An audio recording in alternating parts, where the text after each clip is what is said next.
Simplify r to the power 2/3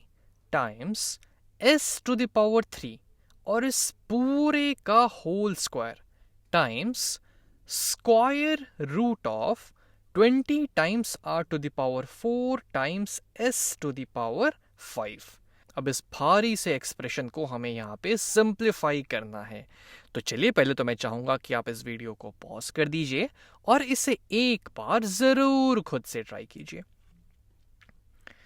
चलिए अब हम इसे मिलके देखते हैं कि आखिर इसे कैसे सिंप्लीफाई किया जाए। तो पहले तो यहाँ पे है r to the power 2/3 times s to the power 3 और इस पूरे का स्क्वायर, यानी कि ये जो 2 यहाँ पे एक्सपोनेंट लगा हुआ है उसे हम इस पे और इस पे डिस्ट्रीब्यूट कर सकते हैं। और यहाँ पे हम कौन सी प्रॉपर्टी यूज कर रहे हैं, तो हमें पता है कि अगर कुछ ऐसा हो a to the power m times b to the power n और इसके ऊपर कुछ लगा हो, मान लीजिए पावर कुछ p, तो ये हो जाता है a to the power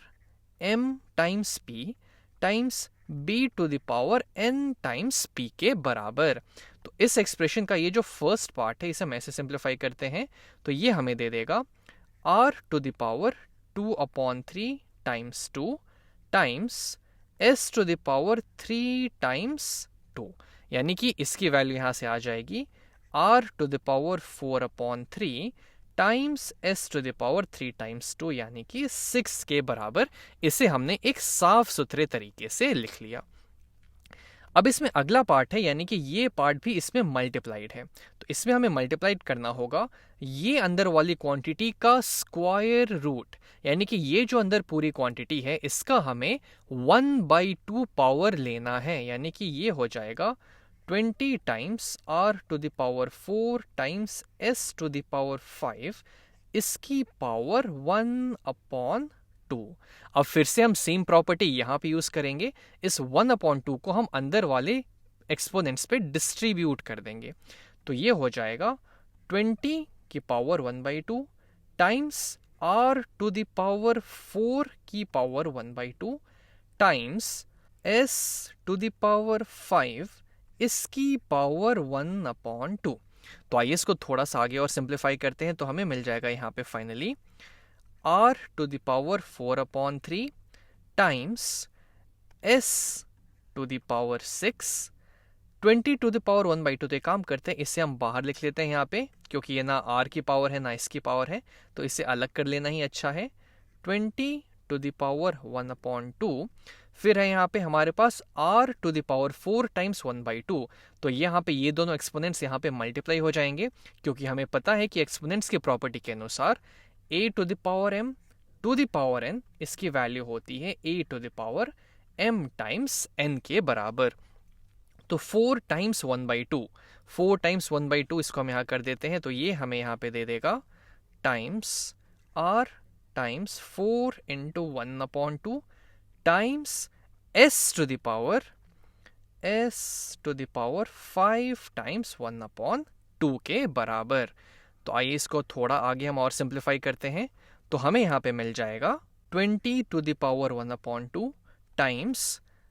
r to the power 4/3। तो अब r की पावर्स को हम एक साथ कर लेते हैं, तो यहाँ पे है r की पावर 4 टाइम्स 1/2, ऊपर नीचे 2 से डिवाइड कर देंगे तो ये हो जाएगा 1, ये हो जाएगा 2, तो ये हो जाएगा टाइम्स r स्क्वायर। फिर यहाँ पे आ जाएगा s की पावर 6 टाइम्स s की पावर 5 टाइम्स 1/2, यानी कि 5/2। अब यहाँ पे जो जो बेस सेम है हम उनके पावर्स को ऐड कर सकते हैं, तो वो चीज़ हम यहाँ पे कर लेते हैं। तो फाइनली हमें मिल जाएगा यहाँ पे 20 टू द पावर 1/2। अब किसी और का बेस 20 है नहीं, तो उससे हम किसी के साथ इसके पावर को ऐड कर नहीं सकते, तो उसको हम जो का त्यों लिख देंगे। फिर यहाँ पे हमें मिल जाएगा times r to the power, यहाँ पे r और r बेस है तो 4/3 प्लस 2 टाइम्स, फिर s यहाँ पे बेस सेम है तो ये हो जाएगा s to the power 6 plus 5/2। तो आइए इसकी वैल्यू कैलकुलेट करते हैं। अब 20 टू द पावर 1/2 यानी कि 20 का स्क्वायर रूट, तो पहले तो वो देखते हैं कि उसकी वैल्यू क्या होगी। तो 20 का स्क्वायर रूट ये हो जाएगा, 20 होता है 4 टाइम्स 5 के बराबर, तो इसको हम लिख सकते हैं square root of 4 times square root of 5। Square root of 4 यानी कि ऐसा कौन सा नंबर है जिसको हम 2 बार खुद से मल्टीप्लाई करेंगे तो हमें 4 मिलेगा, 2 क्योंकि 2 का स्क्वायर 4 होता है, तो इसकी वैल्यू यहाँ से 2 आ जाएगी, टाइम्स स्क्वायर रूट ऑफ 5, यानी कि जो स्क्वायर रूट ऑफ 20 है वो 2 टाइम्स स्क्वायर रूट ऑफ 5 के बराबर हो जाएगा। तो इस वैल्यू को हम यहाँ लिख देते हैं 2 टाइम्स स्क्वायर रूट ऑफ 5, ठीक से इसको लिख दे थोड़ा, 2 times square root of 5 times r to the power 4/3 plus 2, तो यहाँ पे हम ऊपर नीचे यहाँ पे चलिए 3 से मल्टीप्लाई कर देते हैं ताकि हमारा डिनोमिनेटर सेम हो जाए इस एक्सपोनेंट का। तो ये हो जाएगा 6/3,